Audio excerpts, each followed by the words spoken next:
Islamabad high court में तोशाखाना 2 फैसले के खिलाफ बानी पीटीआई और बुशरा बीबी की अपीलें दायर कर दी गई हैं। वकील खालिद यूसुफ चौधरी ने बानी तहरीक इंसाफ और बुशरा बीबी की जानिब से अपीलें इस्लामाबाद हाईकोर्ट में दायर की।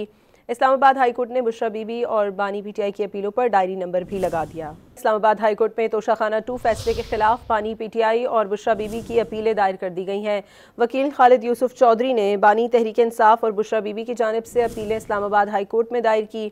इस्लामाबाद हाईकोर्ट ने बुशरा बीबी और बानी पीटीआई की अपीलों पर डायरी नंबर भी लगा दिया। इस्लामाबाद हाईकोर्ट में तोशाखाना 2 फैसले के खिलाफ बानी पीटीआई और बुशरा बीबी की अपीलें दायर कर दी गई हैं।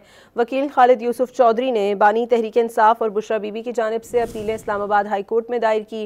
इस्लामाबाद हाईकोर्ट ने बुशरा बीबी और बानी पीटीआई की अपीलों पर डायरी नंबर भी लगा दिया।